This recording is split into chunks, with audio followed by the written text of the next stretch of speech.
surpluses which he could usefully take in tax. So in 1988, he made companies cut any surplus cash in their pension funds back to a safety cushion of just 5% over their liabilities. As a result, tax revenues shot up by more than £1 billion a year. Instead of money languishing in pension funds, it was either reinvested in the company or taken in tax. After all, business is business. It was the paradox of thrift. Robert, it sounds like something from J.K. Rowling, Harry Potter and the Paradox of Thrift. Can you explain? Well, Hugh, the paradox of thrift is the idea that money that's simply put away and saved isn't actually doing any work. And you'd be much better off ploughing that money back into business, building a bigger pie. Remember, this is Nigella Lawson we're talking about, and getting a bigger slice of that pie at the end as a result. So, companies and individuals stopped paying in, taking so-called pensions holidays instead. But as with all good holidays, the problem is, Hugh, that you don't want to have to go back to the dull life you had before. So the pensions holiday slowly became a pensions sabbatical and eventually a fully fledged pensions early retirement. I see. And what was the effect? You really want to know? No, but do go on. Well, with money ploughed back into the company rather than the pension scheme, profits actually grew. And, this is the extraordinary bit, pension schemes which held shares in those companies got richer too. Get away. So, the idea was to make the money work harder? Absolutely. Because if there's one thing Gordon Brown can't stand, it's money standing around doing nothing. Which is why, in 1999, he spotted Britain's gold reserves lounging around in the vaults of the Bank of England, sitting on their arse with a fag in their mouth, and sent them out to do some work. He sold off 395 tonnes at $275 an ounce, making a cool $3.5 billion. Though, if he'd held onto them, they'd now be worth an even cooler $12.5 billion. So much for prudence. But let's go back to company pension funds, which is what chancellors did time and time again when they needed cash in a hurry. First Lawson, then Norman Lamont, and ultimately Gordon Brown. Instead of relying on the company for their pension, workers turned to the stock market. What could be more reliable? But there were warning signs. As the 80s continued, companies and individuals stopped paying in, taking payments holidays instead. And in just 10 years, company contributions had virtually halved. What made things even worse was a series of disastrous miscalculations. Firstly, government actuaries and pensions experts failed to spot that people were living much longer. Now, all of this was a bit strange because the ability to predict life expectancy has been around for some time. And we British have been rather good at it. Since the 17th century, in fact, when Edmund Halley, famous for a bit of rock around the solar system, as opposed to Bill Haley, famous for a bit of rock around the clock, developed a nifty little sideline to his astrology career by publishing the first and remarkably accurate life expectancy tables. He also pioneered deep-sea diving, paid for the publishing of Isaac Newton's work on gravity, and released a string of minor hit singles. Sorry, that was the other one.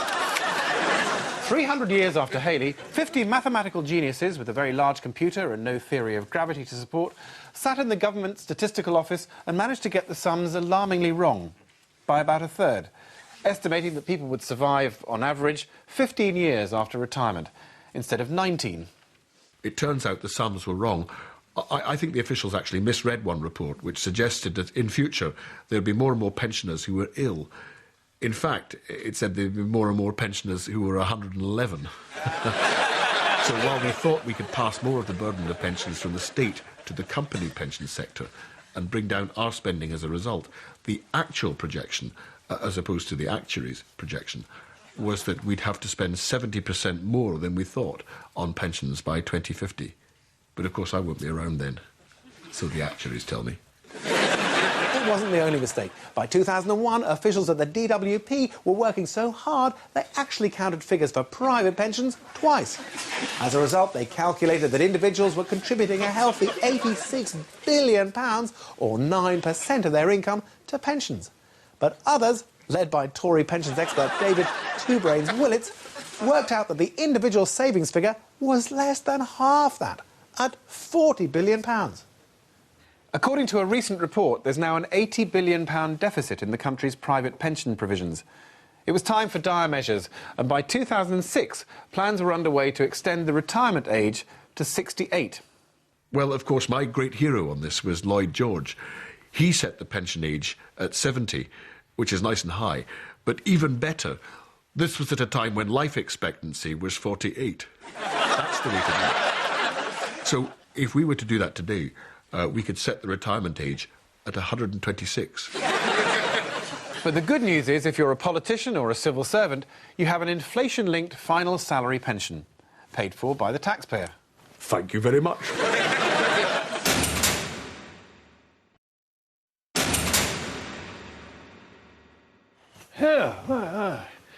I must say I'm a bit surprised to see you here, Leslie. Why, I'm here every day. No, isn't this the week you usually go to the Canaries? Oh, well, we're just having the one holiday this year. The fact is, Audrey and I, drawing in our horns a bit. We're looking into a pensioner's black hole. You're going back to Bournemouth then, are you? No, I'm talking about money. Oh, it's the credit crunch again, is it? Oh, I shouldn't worry too much. It does have advantages, you know. You can get some wonderful bargains now. I saw that Saga are offering an all-in week in Afghanistan for £45, and that includes a folklore display. Well, it's worth thinking about. Audrey quite likes the sound of gunfire. It's having been brought up on a farm, you know. But it's not so much the credit crunch, it's my pension I'm worried about. Oh, don't talk to me about pensions. Apparently, we're sitting on a demographic time bomb. A time bomb. Demographic, it's a real crisis. I mean, you used to get these advertisements on daytime television for pension companies. That's right. Laughing, silver-haired couples sitting on their verandas, downing tequila sunrises. Yes, well, apparently that's a picture of life in retirement which you won't be getting anymore. I remember 40 years ago, everybody thought the biggest social problem we were going to have was how to cope with all the leisure time we'd have. That's right. The country was full of 65-year-olds taking up archaeology and abseiling. Learning Sanskrit. Yes. And firing pottery in their home kilns. Yes, there's an article in here which says that if a 30-year-old today was going to have a decent retirement, he's going to have to start saving 27% of his wages every month for the rest of his life. I remember the government saying, it was only about, 10 years ago, that our occupational pension schemes are one of the great welfare success stories. I remember the phrase, one of the great welfare success stories. Well, I thought at the time, well, that's all right then. Yes, well, I mean, a lot of people thought that's all right then, didn't So they? they were lying to us all that time. No, they weren't lying. No, Perisher thought, no, they were just being very, very stupid. They got all their sums wrong. Yes, but didn't they steal from our pensions as well? Well, they didn't steal exactly. They just took money that wasn't theirs. That's fine. I always thought that was stealing. Except they thought that somehow the money would still be there, so it wouldn't matter. Well, now, that is quite clever if you can pull it off, isn't it? But they couldn't. I mean, we're lucky we're already retired, thank God. You've got your pension from the bank, haven't you? That's safe. Well, is it? Is it, though? How do I know they'll keep paying it? They might find a way out of it. Well, that would fly in the face of every principle of financial probity. What makes you think they'd do anything like that? Because they're a bank. I should know. I worked for them for 40 years.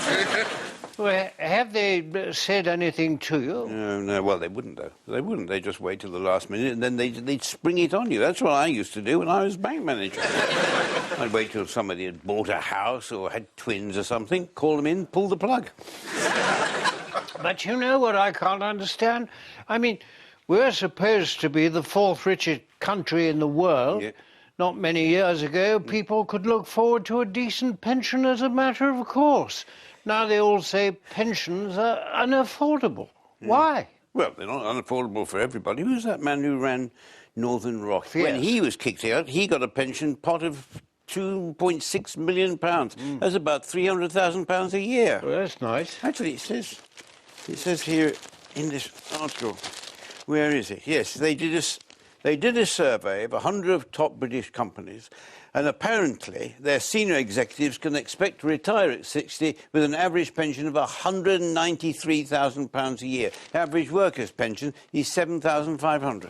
Still, as I say, your pension from the bank is safe enough. Well, I'm not so sure. A couple of weeks ago, I read where my old bank had sacked their